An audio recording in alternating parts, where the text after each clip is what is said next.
사남 유튜브에 오신 걸 환영합니다. 사실 이번 주 증시에서 가장 중요한 부분은 엔비디아죠. 엔비디아가 사실 이번 주에 어닝이 발표가 되어 있고요. 이번 주에 가장 중요한 지표 두 가지가 사실상 잭슨홀 미팅이랑 엔비디아 실적 발표죠. 근데 이런 것 관련해서 엔비디아가 최근 흐름이 사실 좋지는 않았습니다. 엔비디아 같은 경우 최근 들어서 주가에 대해서 조금 흔들림이 있었던 상황이죠. 예를 들어서 최근 들어서 주가가 떨어진 이유는 중국과 뭐 채권금리 때문이라는 이야기가 있지만 그거 말고도 최근에 TSMC나 여러 가지 엔비디아의 OEM 제작사 쪽에서 사실상 우리가 이번에 제작하는데 좀 힘이 들었다. 공급 물량이 좀 적었다라는 얘기가 나오면서 엔비디아 쪽에서는 사실 최근에 어닝에 대해서 조금 안 좋은 전망도 하는 사람들이 있을 정도로 최근에 좀 주가 흐름이 좀 떨어지는데 일조를 하기는 했습니다. 그러다 보니까 이 엔비디아의 실적 발표, 이게 왜 중요하냐면 최근에 미국의 주식 투자 흐름은요, AI 이 한마디로 모든 게 정리가 될 정도로 엔비디아가 모든 거를 사실 진두지휘하면서 올라오기는 했어요. 최근에 데이터 센터 수요가 어마어마하게 올라가면서 엔비디아의 여러 가지 칩들이 특히 H100과 A100이 무슨 날개에 달린 듯 올라가고 있는 상황이 나오고 있는 거죠. 그래서 이 엔비디아 실적에 따라서 사실상 AI 쪽 섹터가 살아나느냐 혹은 성장주들이 살아나느냐, 미국 AI 가즈아가 되느냐, 아니면은 야 이씨 엔비디아도 망했어, 아 이거 어떡하지? 라고 하는 상황이 연출이 될 수가 있는 게 바로 이번 주의 한 주입니다. 근데 이 엔비디아의 황 회장이 좀 얘기를 하자면 젠슨 황 아저씨가 원래 이 엔비디아를 창업한 인물인데 이분이 굉장히 재밌는 이야기를 굉장히 많이 하기는 했었죠. 엔비디아 세계를 질주해 나가는 기업이 될 겁니다. 저번에 얘네들이 어닝을 발표할 때 무슨 얘기를 했었냐면요, 엔비디아가 사실상 어닝에서 주가가 크게 오르게 된 이유, 저번에 우리 정소람 기자님이 아주 어마어마한 손해를 입게 된 이유, 혹은 에디님이 손해를 입게 된 이유, 그래서 5월달에 어닝 발표를 하면서 얘네들이 실적이 잘 나온 게 문제가 아니라 얘네들이 왜 주가가 올랐는 이유는 가이던스를 예상치의 1.5배, 2배 가깝게 냈기 때문이에요. 원래 애널리스트들 얘네들의 실적들에 대한 전망치는 거의 7빌리언 달러? 그 정도였는데 실질적으로 나온 매출 자체가 예상치 1.5배에 해당하는 11빌리언 달러, 110억 달러 제시하게 되면서 어마어마한 주가의 상승이 있었단 말이에요. 가이던스가 어마어마한 부분들이 상승이 있었는데 중요한 건 이 가이던스를 맞출 수 있느냐 없느냐가 사실상 가장 중요한 주가의 향방이 될 수 있다라는 부분들을 여러분들한테 전달을 해드릴 수 있을 것 같고요. 그리고 중요한 건 이 엔비디아에 대한 실적의 전망치가 지금 현재 어떻느냐, 결국 우리는 숫자로 봐야 되잖아.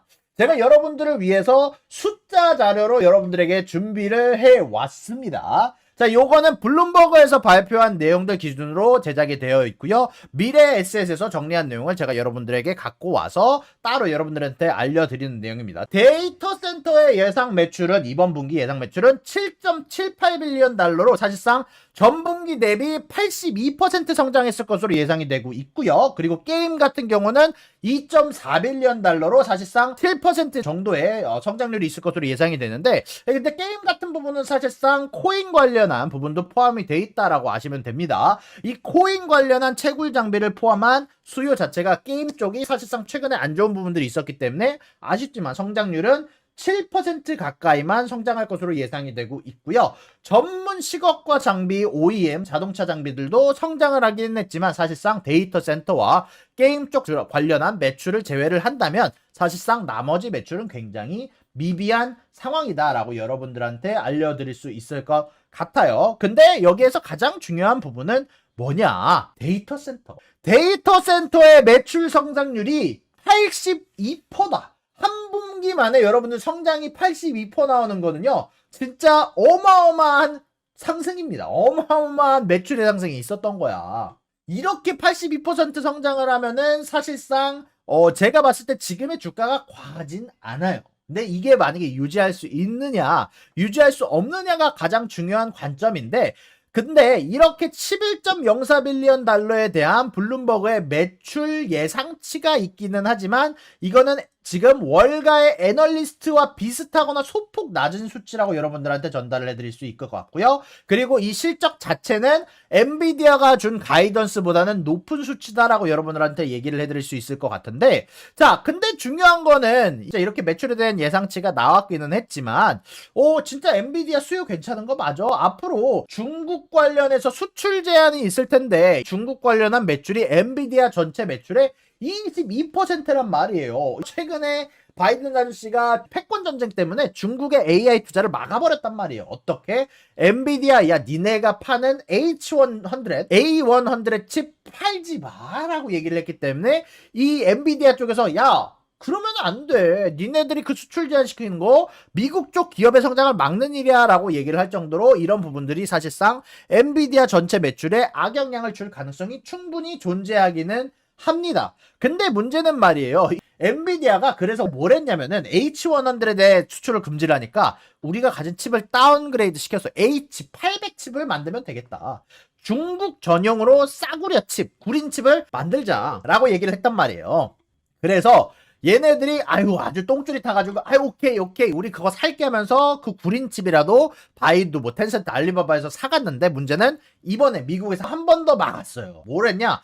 네가 만들어낸 A800 칩이랑 H800 칩도 팔지 마라고 합니다. 자, 그래서 어떻게 됐냐? 이게 재미난 게 원래 이런 부분들이 엔비디아의 악재가 될 것이라고만 생각을 했었는데 바이두와 텐센트, 알리바바, 중국줄의 기업들이 엔비디아에 대안이 없어요. 엔비디아가 없으면 지금 잘 나가는 라지 랭귀지 모델 트렌드를 따라갈 수가 없어. 그래서 어떻게 합니까? 야, 그러면은 저거 제한이 걸리기 전에 미리 사면 되는 거 아니야? 라고 생각을 한 거지. 그래서 어떻게 했냐? 바이두, 텐센트, 알리바바 등등이 7, 8월에만 약 5빌리언 달러어치를 주문을 했다라는 뉴스가 나오고 있습니다. 그중 이미 1빌리언 달러어치, 10억 달러어치는 배달이 완료가 됐고요. 4빌리언 달러어치는 내년에 배달이 완료될 거다라고 뉴스가 나오고 있는데 사실 이 부분만 하더라도 50억 달러에 해당하는 1빌리언 달러에 해당하는 매출, 사실상 다음 분기 가이던스 예상치의 절반 정도가 중국을 통해서 매출이 나온다는 겁니다. 근데 원래 중국 쪽 매출은 전체 매출의 22%다. 만약에 진짜로 저렇게 매출이 나오게 된 경우 다음 가이던스가 크게 올라갈 가능성이 충분히 존재한다라고 여러분들한테 알려드릴 수 있을 것 같고요. 다만 요거에 관련해서 미국 쪽에서 엔비디아 쪽에 계속해서 되는 약간 반응들은 우리가 이렇게 중국 관련해서 만약에 반도체를 수출하지 못하게 된다면 중국 내부에서도 새로운 반도체 제조업체를 키울 것이다 라는 뉴스가 나오고 있거든요. 물론 그럼에도 불구하고 아직까지 염려 안 해도 되는 거는 중국 쪽 AI 칩 뭐 아니면은 데이터 센터의 칩의 95%는 엔비디아를 통해서 여태까지는 공급이 되고 있다라는 얘기가 나오고 있다라고 여러분들한테 알려드릴 수 있을 것 같고요. 그리고 실질적으로 이 엔비디아의 칩은요 지금 없어서 못 팔아요. 엔비디아는요 얘네들이 가진 칩을 중국에 안 팔아도 여러분들이 얘기한 것처럼 사우디에 팔아도 되고 UAE에 팔아도 되고 없어서 못 파는 지경이 사실상 지금 엔비디아의 그래픽카드 GPU A100 AI 칩입니다. 만들면은 팔리는 거야. 만드는 게 문제인 거지 이거를 수요가 문제가 아닌 상태가 지금 지속이 되고 있습니다. 사실상 엔비디아의 칩이 사실상 뭐 10,000불, 20,000불에 팔리는데 이게 애프터마켓에서 60,000불, 70,000불에 팔릴 정도로 이 GPU에 대한 수요, 지금 중국 쪽 내부에서 특히 이 엔비디아 칩들에 대한 수요가 어마어마하게 가져가고 있다라고 얘기가 나오고 있는데요. 실질적으로 월가의 금융회사에 번스타인에 의하면 AI 엔비디아 반도체 수요가 너무나도 높은 상태라 지금 현재 대기 순번이 내년 중반까지 밀려 있다라는 얘기가 나오고 있어요. 그 말 뜻은 뭐냐? 공급만 늘리면 엔비디아는 팔아먹을 수 있다라는 얘기예요. 그리고 중요한 건 이런 수요가 언제까지 유지될 거냐라는 문제인데 AI 관련된 투자 이거에 여러 가지 조사를 하는 뭐 회사에 의하면 약 매년 AI에 대한 투자가 데이터 센터에 대한 투자가 연평균 44% 성장할 것으로 예상이 된다. 엔비디아의 매출도 저 연평균 성장을 따라가고 마켓쉐어만 잡아먹을 수 있다면 연평균 매출이 44%는 성장할 거다라는 얘기거든요. 그러면 지금 주가가 절대 비싼 게 아니지. 저게 만약에 진짜로 엔비디아에 대한 경쟁자 AMD의 리사 수수님이 나와가지고 저희는 이제 시작 단계일 뿐입니다. 엔비디아 잡겠습니다 선언을 하긴 했지만 아무리 빨라도 2025년, 2026년이 되어서야 따라잡을 것으로 예상되는 게 AMD나 다른 회사들의 AI 칩이란 말이에요. 그리고 못 따라잡을 가능성도 충분히 존재를 하죠. 그러다 보니까 이 AI에 대한 수요가 당분간은 그리고 앞으로 미래에도 유지될 가능성이 높다라고 여러분들에게 언급을 해드릴 수 있을 것 같고요. 여러 가지 조사를 하면서 좀 여러 가지 재미난 거를 알게 됐는데 이게 좀 찾아보니까 TSMC 쪽에서도 호재가 하나 있더라고요. 이게 뭐냐면은 TSMC 쪽에서 자, 얘네들이 엔비디아의 요청에 의해서 엔비디아가 야, 니네들 우리 칩 만드는 대로 팔리는데 우리 칩 공정이 부족하다라고 얘기를 하면서 TSMC가 새로운 패키징 기술 COWOS라는 기술을 통해서 생산량 공급 확대를 발표를 하고 실행 중이라는 얘기가 나오고 있어요. 자, 그 말 뜻은 뭐냐? 앞으로 엔비디아의 가이던스에 관련해서 여태까지 없었던 공급량 확대가 TSMC를 통해서 일어날 예정이다. 얘네들을 통해서 TSMC 쪽에서 더욱더 빠른 생산 공정을 도입함에 따라서 엔비디아도 TSMC도 앞으로 실적 관련해서 좋은 부분이 나올 가능성이 높아졌다라고 여러분들한테 알려드릴 수 있을 것 같고요. 자, 그리고 그 다음 내용으로 전달을 해버리면 호재가 하나가 있는데 엔비디아에서 새로운 칩 공개를 했었죠. 이때 제가 여러분들하고 같이 라이브를 번역해드렸던 기억이 나는데요.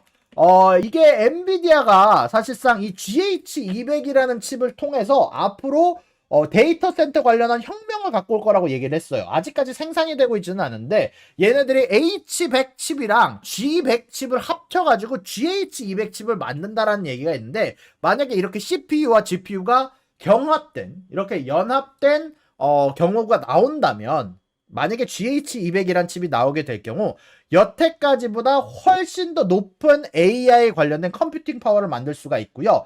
메모리를 훨씬 더 큰 거를 사용했기 때문에 여러 GPU를 병렬로 연결할 필요가 없어요.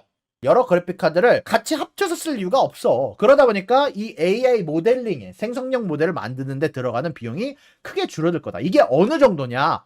GH200으로 만들어진 데이터 센터는 A100, H100, 100에서 만들어진 기존 설비보다 전력을 20배 적게 쓰게 될 것이다 라고 얘기를 하면서 예전에 데이터 센터를 만드는데 1억 달러가 들었다면 100밀리언 달러가 들었다면 이제는 앞으로 그거의 10분의 1에 해당하는 800만 달러면 충분할 것이다. GH200을 사용하면 니네들이 데이터 센터 만드는데 야, 뭐 얼마 들었어? 1억 달러 들었어? 1억 원 들었어? 그거 이제 앞으로는 800만 달러면 충분해. 얘기를 하는 게 새롭게 발표된 GH200 칩입니다. 제가 얘기한 게 아니라 젠슨황 CEO가 얘기를 한 거예요.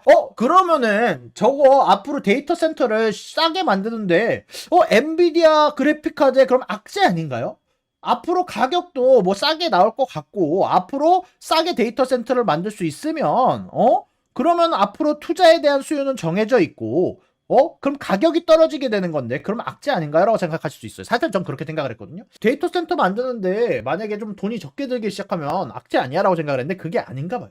좀 재미난 건 전 구글의 CEO가 이런 말을 했어요. 라지 랭귀지 모델이 여태까지 투자에 들어간 비용 자체가 사실상 1억 달러가 된다. 1억 달러를 이용해서 우리가 챗GPT를 만들었다. 근데 재미난 건 앞으로 우리가 허들을 넘기 위해 써야 되는 돈은 10억 달러가 될 것이고 앞으로 10년 후에는 그것이 100억 달러로 늘어야 될 것 같다라는 얘기가 사실상 이 전 구글 CEO인 에릭 슈미트를 통해서 전달이 됐는데요. 그 말은 뭐냐? 아무리 데이터 센터의 비용이 줄어든다고 하더라도 그 배로 사실상 라지 랭귀지 모델, 대규모 언어나 AI 훈련 같은 경우는요.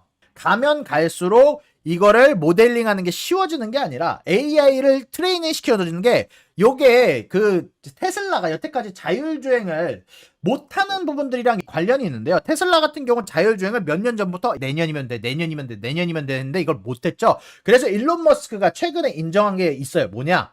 마지막 단계를 넘는 게 너무나도 어렵고 비용이 기하급수적으로 늘어난다 라고 얘기를 많이 해요. 그게 바로 large language 모델, 대규모 언어 모델에도 적용이 될 거라는 얘기입니다. 이게 에릭 슈미트가 얘기를 하려는 내용이에요. 앞으로 이 대규모 언어 AI 모델을 훈련하기 위해서 들어가는 비용 자체가 테슬라가 자율주행을 훈련시키는 게 돈을 매년 어마어마하게 쏟아부어도 안 되는 이유처럼 돈이 기하급수적으로 아주 많이 늘어날 거다. 10배, 100배로 늘어날 거다. 라는 얘기가 바로 이 에릭 슈미트 통해서 전달이 됐는데요. 그리고 실질적으로 이 AI를 훈련하는 모델 자체가 마지막 단계를 건너는 게 원래 제일 어렵습니다. 그러다 보니까 이렇게 젠슨왕 아저씨가 아주 싸게 데이터 센터를 만들어낼 수 있는 칩을 만든다? 그러면 기업들에서 쌍수를 들고 환영할 것이고 실질적으로 이게 엔비디아의 매출에 해가 될 일은 없을 것 같다. 사실상 데이터 센터를 더 지으면 더 지었지 덜 짓지는 않을 것이다. 라고 여러분들한테 말씀드릴 수 있을 것 같고요. 그리고 가장 중요한 거는 제가 이렇게 엔비디아 호재들 다 정리를 해드렸지만 가장 커다란 악재가 하나가 있어요. 가장 커다란 악재. 뭐가 있어요? 엔비디아는 매출의 40배에 해당하는 PSR을 갖고 있다. 선반영이 되어 있다. 마이크로소프트가 PSR의 11배, 테슬라가 8배, 애플이 7배, 자신들의 매출의 40배에 해당하는 PSR은 애초에 멀티플이 어마어마하게 높다라는 얘기입니다. 엔비디아 오퍼링도 악재가 될 수 있죠. 엔비디아가 실질적으로 유상증자를 2023년 3월에 원래 한 적이 있었죠. 1분기 때 유상증자를 한 적이 있었는데 근데 제가 봤을 때는 지금 당장 필요한 금액 그리고 사실상 쉘프 오퍼링이라 아직까지 뭐 그렇게까지 엔비디아가 돈이 부족하지 않기 때문에 제가 봤을 때는 큰 문제가 될 것 같지는 않고요. 예. 분명히 오퍼링에 얘네들이 서랍 안에 한 군데 존재하긴 합니다. 이 유상증자 박스가 존재하긴 하는데 안 쓸 것 같아요. 왜냐면 엔비디아 돈 진짜 많거든요. 엔비디아 지금 돈 진짜 많아요. 그래서 유상증자를 할 필요가 없기 때문에 제가 봤을 때는 지금 당장 그렇게까지 이 오퍼링에 집중할 필요는 없을 것 같고요. 중요한 건 바로 이 PSR이 될 겁니다. 과연 선반영된 부분들이 얼마나 많이 선반영이 되어 있느냐. 엔비디아가 성장할 부분들에 대해서 이미 어느 정도 가치평가가 끝나 있다라고 얘기가 돼 있는 거죠. 에코프로는 테마주야. 에코프로는 6,600배. 그거는 테마주니까. 그래서 저는 개인적으로 에코프로는 잘 안 들어가죠. 그래서 에코프로 저도 안 사죠. 저는 개인적으로 너무나도 모멘텀을 많이 탄 주식이라고 생각을 해요. 물론 저 PSR이 40배라는 게 좀 무섭게 느껴질 수도 있기는 해요. 사실 저도 저게 선반영이 너무 많이 되었다라고 생각을 하는데 근데 사실 미래의 얘네들의 성장성을 생각을 해본다면 만약에 매년 매 분기마다 80% 성장을 할 수 있으면 몇 분기 만에 PSR이 1 밑으로 떨어지느냐를 계산을 할 수가 있어요. 그쵸? 40 곱하기 0.8 얘네들 1년만 지나가 봤다고 해보자. 0.8 사실상 1년 만에 PSR이 16으로 떨어지고요. 만약에 2년이 지난다? 2년이 지나면 PSR이 6으로 떨어져. 이렇게 생각을 하시면 돼요. 얘네들이 지금만큼의 성장률을 유지해줄 수 있다면 데이터 센터 성장률을 저렇게 높게 유지를 해줄 수 있다면 2년 만에 PSR이 6으로 떨어진다. 3년이면 적정 주가로 떨어진다. 하는 거죠. 근데 사실 판타지가 맞고 제가 봤을 때는 저 정도의 성장률을 뭐 유지할 수 있을 것 같지는 않지만 저 PSR을 정당화시켜보고 있는 거예요. 그래서 결론을 얘기하면 뭐냐. 어닝 서프라이즈를 할 가능성이 높아 보인다. 가이던스도 서프라이즈 할 것 같아. 엔비디아 이 40배라는 주가에는 너무나 많은 계산이 되어 있는데 이 너무 많은 계산 안에는 미래에 대한 성장성이 포함이 되어 있다. 구독과 좋아요는 사랑입니다, 여러분. 유사남의 구독과 좋아요를 눌러주세요. 그리고 여기 있는 비디오도 여러분들을 위해 준비한 거니까 여러분들이 항상 살펴봐 주시면 감사하겠습니다.